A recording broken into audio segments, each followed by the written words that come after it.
So hello everyone. So this is CS Anidya Saraf, your friend, mentor and coach, and let us revise essay 501. तो काफी ज्यादा important topic है अपना essay 501, that is audit evidence specific considerations for selected items. ठीक है, तो बहुत simple standard है, बहुत आसान स्टैंडर्ड है. तो सबसे पहले essay 500 का ना बड़ा भाई है. तो ऐसे 500 क्या था, एक जनरल स्टैंडर्ड था ऑडिट एविडेंस का, और ऐसे 501 क्या है, this is also a standard of audit evidence, but this particularly talks about selected items, specific consideration for selected items. तो ऐसे 501 के अंदर ना तीन आइटम्स का जिक्र किया गया है, one is inventory, another is litigations and claims, and third is segment reporting. और इन तीन आइटम्स के रिस्पेक्ट में स्पेसिफिक असर्शंस के बारे में एविडेंस कैसे लेना है, इस बारे में ऐसे 501 हमें गाइड करता है. राइट. फॉर एग्जांपल अगर हम इन्वेंट्री की बात करें तो इन्वेंट्री के एग्जिस्टेंस एंड कंडीशन के बारे में एविडेंस कैसे लेना है, उस बारे में ऐसे 501 हमें गाइड करता है. अगर हम लिटिगेशंस एंड क्लेम्स की बात करें तो लिटिगेशंस एंड क्लेम्स के रिस्पेक्ट में कंप्लीटनेस के बारे में एविडेंस कैसे लेना है, उस बारे में ऐसे 701 हमें ऐसे 501 हमें गाइड करता है. एंड अगर हम सेगमेंट इंफॉर्मेशन की बात करें तो प्रेजेंटेशन एंड डिस्क्लोजर के रिस्पेक्ट में अपने को एविडेंस कैसे लेना है, उस बारे में ऐसे 501 अपने को गाइड करता है. ठीक है. अब ये जो तीन स्पेसिफिक आइटम्स हैं, inventory, litigation, claims and segment reporting, इनका एप्लीकेबल एफआरएफ भी आपको पता होना चाहिए. तो इन्वेंट्री का जो एप्लीकेबल एफआरएफ होता है वो इंड AS2 होता है, AS2 होता है. लिटिगेशंस एंड क्लेम्स की बात करें तो applicable FRF is AS29, and segment information की बात करें तो applicable FRF is AS17. And ये तीन असर्शंस हैं जिसके बारे में क्या करना है सर, ऑडिटर को एविडेंस लेना है. और सबसे इंपॉर्टेंट है अपना यहां पे इन्वेंट्री. तो अगर हम लोग इन्वेंट्री की बात करें तो इन्वेंट्री के केस में एक तो होता है जनरल रिक्वायरमेंट्स, एक होता है स्पेसिफिक कंसीडरेशंस. एक होता है जनरल रिक्वायरमेंट, एक होता है स्पेसिफिक कंसीडरेशन. सबसे पहले एक चीज अपने को समझना होगा कि अपने को इन्वेंट्री के एग्जिस्टेंस एंड कंडीशन के बारे में क्या करना है सर, एविडेंस लेना है कि एक तो इन्वेंट्री एग्जिस्ट करता है कि नहीं और उसका कंडीशन प्रॉपर है कि नहीं है. उसके लिए हो सकता है कि मुझे एक्सपर्ट का ओपिनियन भी लेना पड़ जाए. I might have to take the expert's opinion also. ठीक है.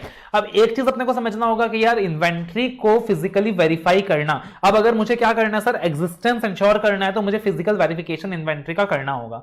लेकिन प्रैक्टिकली फिजिकल वेरिफिकेशन करना मेरा काम नहीं है, मेरी टीम का काम नहीं है, वो मैनेजमेंट का काम है. Management is responsible for conducting physical verification of inventory. तो मैं क्या करूंगा सर, मैनेजमेंट जिस दिन फिजिकल वेरिफिकेशन करेगा ना, मैं सिर्फ अपनी टीम को लेकर चला जाऊंगा, मैं ऑब्जर्व करूंगा कि मैनेजमेंट फिजिकल वेरिफिकेशन अच्छे तरीके से कर रहा है कि नहीं कर रहा. अब मैनेजमेंट खुद भी फिजिकल वेरिफिकेशन खुद नहीं करने वाला, वो अपने एम्प्लॉइज को इंस्ट्रक्शंस देने वाला है, और उनके जो एम्प्लॉइज हैं वो मैनेजमेंट के इंस्ट्रक्शंस के हिसाब से क्या करने वाले हैं, फिजिकल वेरिफिकेशन करने वाले हैं. तो मैं तो फिजिकल वेरिफिकेशन के डेट में जाऊंगा और देखूंगा कि भाई मैनेजमेंट काउंटिंग अच्छे से कर रहा है कि नहीं, मैनेजमेंट के एम्प्लॉइज मैनेजमेंट के इंस्ट्रक्शंस को मान रहे हैं कि नहीं, और जो भी उनका काउंट प्रोसीजर है वो फॉलो हो रहा है कि नहीं हो रहा. That is what I have to see. ठीक है ना. तो that is the general requirement of the standard. अब यहां पे कुछ स्पेशल कंसीडरेशंस है इन्वेंट्री के केस में. सर नॉर्मली एक चीज हमेशा याद रखना कि जो इन्वेंट्री काउंटिंग होता है मैनेजमेंट के द्वारा वो हमेशा बैलेंस शीट डेट में होता है, on the date of financial statement होता है. बट ऐसा भी हो सकता है कि फिजिकल इन्वेंट्री काउंटिंग जो है कंडक्ट की जा रही है other than the date of financial statements. ठीक है ना, other than the date of financial statements. तो normally physical verification is conducted on the balance sheet date, but sometimes it is conducted on alternative date also. For example मान लीजिए 7 April को conduct हुआ है. अगर बैलेंस शीट डेट में conduct होता तो मेरे लिए कहानी सिंपल होता, मैं जाता, फिजिकल वेरिफिकेशन अटेंड करता, ऑब्जर्व करता, एम्प्लॉइज मैनेजमेंट के इंस्ट्रक्शंस को प्रॉपर्ली फॉलो कर रहे हैं कि नहीं, इन्वेंट्री की रिकॉर्डिंग प्रॉपर्ली हो रही है कि नहीं, एंड फिजिकल प्रोसेस वेरिफिकेशन का जो प्रोसेस है प्रॉपर्ली फॉलो हो रहा है कि नहीं, और टेस्ट ट्रैकिंग बेसिस में खुद भी थोड़ा बहुत इन्वेंट्री काउंट करके देख लेता. लेकिन अब यहां पे क्या हो रहा है सर, ऑल्टरनेटिव डेट में फिजिकल वेरिफिकेशन मैनेजमेंट के द्वारा किया जा रहा है. तो ऊपर लिखे गए प्रोसीजर्स तो मैं फॉलो करूंगा ही करूंगा, मैं एडिशनली साथ में क्या करूंगा, एडिशनली मेरा कंसर्न क्या रहेगा कि सर ये जो बीच के ट्रांजैक्शंस हैं, ये जो बीच का पीरियड है और जो बीच के ट्रांजैक्शंस हैं उसमें कहीं कोई डिस्क्रिपेंसी तो नहीं आ रही है. तो I will perform audit procedures on the intervening transactions. मैं क्या करने वाला हूं, audit procedures on the intervening transactions perform करने वाला हूं. कि 7 अप्रैल को मान लो मैंने देखा 1000 स्टॉक है, तो मैं रिवर्स कैलकुलेशन करूंगा और बैक डेट में जाऊंगा कि 31 मार्च को क्या स्टॉक रहता. ठीक है. तो अकॉर्डिंगली सेल्स परचेज का एडजस्टमेंट करके I will do some reverse calculation and I will arrive on the figure as of 31 March. अब यहां पे एक सिनेरियो होता है कि कि sir physical verification of inventory counting के लिए मैं जा ही नहीं पाया। अब मैं क्यों नहीं जा पाया सर, उसके ना 3 कारण हो सकते हैं। एक हो सकता है कि अनफोर्सिन सर्कमस्टेंस की वजह से मैं नहीं जा पाया, मैं बीमार पड़ गया था, कोई अर्थक्वेक आ गया था, नेचुरल कैलामिटी कोई आ गई थी, मैं नहीं जा पाया। दूसरा रीजन होता सर इम्प्रैक्टिकेबल है, जाना फिजिबल ही नहीं है, जाना पॉसिबल ही नहीं है, मेरी जान को खतरा हो सकता है, माइनिंग इंडस्ट्री का ऑडिट है। और तीसरा सिनेरियो ये है कि सर इन्वेंट्री थर्ड पार्टी की कस्टडी में है। ठीक है, तो अब इन तीनों सिचुएशंस में मेरे को कौन कौन से ऑडिट प्रोसीजर्स परफॉर्म करने हैं। तो एक सिनेरियो होता है सर कि अनफोर्सिन सर्कमस्टेंस की वजह से मैं इन्वेंट्री काउंटिंग अटेंड नहीं कर पाया, तो किसी कारणवश उस दिन नहीं जा पाया। तो भाई किसी कारणवश अगर उस दिन नहीं जा पाया तो मैं क्या करूंगा, मैं एक ऑल्टरनेटिव डेट सेलेक्ट करूंगा और वहां पे खुद फिजिकल वेरिफिकेशन परफॉर्म करूंगा, अपनी टीम को लेकर जाऊंगा और खुद फिजिकल वेरिफिकेशन क्या करूंगा सर, परफॉर्म करूंगा। क्योंकि ऑन द शेड्यूल डेट जिस दिन मैनेजमेंट फिजिकल वेरिफिकेशन कर रहा था उस दिन मैं नहीं जा पाया, तो ऑल्टरनेटिव डेट में खुद टीम को लेकर जाऊंगा और खुद सैंपल बेसिस में फिजिकल वेरिफिकेशन करूंगा। लेकिन जो बीच के ट्रांजेक्शन होंगे ना, तो अगेन उन बीच के ट्रांजैक्शन में मैं क्या करने वाला हूं, इंटरविनिंग ट्रांजैक्शन प्रोसीजर्स परफॉर्म करने वाला हूं।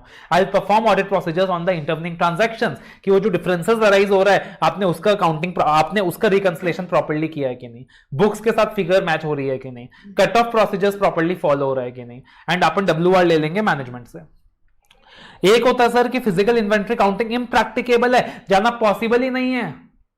पता चला कि भाई जो अपना जो माल रखा हुआ है, जो स्टॉक रखा हुआ है, वो अफगानिस्तान में कहीं रखा हुआ है, पता चला माइनों में रखा हुआ है, माइंस का ऑडिट है, जाने से मेरे जान को खतरा हो सकता है। तो इन दैट सिचुएशन में क्या करूंगा सर, अब यहां पे ऑल्टरनेटिव डेट भी पॉसिबल नहीं है। अब यहां पे ICAI कहता है कि आप ऑल्टरनेटिव प्रोसीजर्स परफॉर्म कर लीजिए, और अगर ऑल्टरनेटिव प्रोसीजर्स भी परफॉर्म करना पॉसिबल नहीं है तो फिर तो मेरे पास उपाय नहीं है, I will modify the opinion as per 705।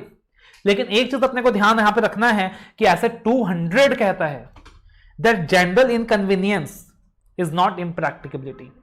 Just a matter of difficulty involving time and cost is not a valid excuse for you to omit an audit procedure. आप ये नहीं बोल सकते सर थोड़ा दूर था गोडाउन, जाने में थोड़ी तकलीफ हो रही थी, टाइम ज्यादा लग रहा था इसलिए नहीं गया।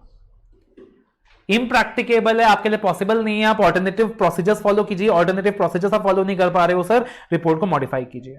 आप जब physical attendance eight physical inventory counting करोगे तो पार्टिकुलरली उसके लिए किन बातों का ध्यान रखोगे सर, नेचर ऑफ इन्वेंट्री, वो इन्वेंट्री कितना मटेरियल है, उसमें ROMM कितना इन्वॉल्व है, मैनेजमेंट ने कंट्रोल्स प्रॉपर्ली एक्सरसाइज करा है कि नहीं करा है, इन्वेंट्री का काउंटिंग मैनेजमेंट कब करने वाला है, कौन से टाइम में करने वाला है, किस लोकेशन में करने वाला है, मेरे को एक्सपर्ट की नीड है कि नहीं, ये सारी बातों का मैं ध्यान रखूंगा। और एक होता है सर इन्वेंट्री थर्ड पार्टी के कस्टडी में है, तो अगर इन्वेंट्री हमारे लिए मटेरियल है और थर्ड पार्टी के कस्टडी में है तो मैं थर्ड पार्टी से कंफर्मेशन लूंगा regarding the quantity and condition of the inventory, and if possible खुद जाकर क्या करूंगा सर, इंस्पेक्शन करूंगा। इफ पॉसिबल खुद जाकर क्या करूंगा सर, इंस्पेक्शन करूंगा। सेकेंड एरिया होता है लिटिगेशंस। अब एज ए ऑडिटर मेरे को क्या करना है, मेरे को डिजाइन करना है, परफॉर्म करने हैं audit procedures in order to identify all the litigations and claims involving the entity which may give rise to ROMM। अब अगर मैनेजमेंट के खिलाफ लिटिगेशंस एंड क्लेम्स पेंडिंग होगा तो आइडियली मैनेजमेंट को प्रोविजंस बनाने होंगे या कॉन्टिजेंट लायबिलिटीज के प्रोविजन तैयार करने होंगे एज पर AS 29। पक्का मैनेजमेंट ने एक in house legal counsel hire कर रखा होगा, पक्का मैनेजमेंट ने उन लिटिगेशंस के बारे में TCWG से अपने बातचीत कर रखी होगी, और जब लिटिगेशंस के बारे में मैनेजमेंट को पता चला तो पक्का मैनेजमेंट ने एक्सटर्नल लीगल काउंसिल, किसी एक्सटर्नल एडवोकेट की टीम से भी कंसल्टेंसी ली होगी और उनके भी सर्विसेज अवेल करे होंगे। तो इस चीज को ध्यान में रखते हुए how can I identify the litigations and claims, I can do the inquiry with the management, I can do the inquiry with the TCWG, I can do the inquiries with the in-house legal counsel। अगर management TCWG के बीच में कुछ बातचीत हुई है या फिर external legal council के बीच कुछ बातचीत हुई है, I can inspect the correspondence, I can inspect the minutes of the meeting। और अगर कोई लिटिगेशन क्लेम पेंडिंग है तो भैया लॉयर के खर्चे तो पक्का पे करे होंगे, तो I can review the legal expense account। I can also obtain WR from the management that all litigations and claims have been presented in financial statement properly disclosed। ऐसा भी हो सकता है कि मेरे को लगे भैया ROMM बहुत ज्यादा है, मेरे को एक्सटर्नल काउंसिल से पर्सनली मिलने की जरूरत है और बातचीत करने की जरूरत है, तो मैं डायरेक्टली लीगल काउंसिल के पास नहीं पहुंच सकता बातचीत करने के लिए, मेरे को चाहिएगा मैनेजमेंट का परमिशन। अगर मैनेजमेंट मेरे को परमिशन दे तो मैनेजमेंट के रिप्रेजेंटेटिव्स के अटेंडेंस में I can talk with the external council. और अगर मान लो मैनेजमेंट मना कर देता है, लीगल काउंसिल से बातचीत नहीं करने देता है या लीगल काउंसिल मना कर देता है, तो इन दैट सिचुएशन में क्या करूंगा सर, फिर से ऑल्टरनेटिव प्रोसीजर्स परफॉर्म करूंगा, और अगर ऑल्टरनेटिव प्रोसीजर्स परफॉर्म नहीं कर पाया रिपोर्ट को मॉडिफाई करूंगा। सारे स्टैंडर्ड्स की सेम कहानी है। If the given procedure of the standard can not be followed, perform a alternative procedure, and if alternative procedure also can not be performed, modify the opinion as per 705। And finally आता है segment reporting, presentation and disclosure. इसमें आपको सिर्फ दो चीजें ध्यान रखनी है, एक एप्लीकेबल एफआरएफ, एक एनालिटिकल प्रोसीजर्स। एक तो मेरे को ये देखना है सर कि सेगमेंट्स का प्रेजेंटेशन डिस्क्लोजर एप्लीकेबल एफआरएफ के हिसाब से हुआ है कि नहीं, दैट इज AS 17 के हिसाब से हुआ है कि नहीं, और इस रिगार्ड में मेरे को एनालिटिकल प्रोसीजर्स परफॉर्म करने हैं गिवन इन ऐसे 520। ठीक है, so this is what I have to remember in SA 501। ठीक है, और अगर आपको ये वीडियो पसंद आया है, आपको लगता है सर कम टाइम के अंदर हमने बहुत अच्छे से स्टैंडर्ड को रिवाइज करा है, हमारे लिए वीडियो बेनिफिशियल रहा है, तो भाई वीडियो को लाइक करना बिल्कुल ना भूलें, शेयर करना बिल्कुल ना भूलें, एंड चैनल को सब्सक्राइब करना बिल्कुल ना भूलें।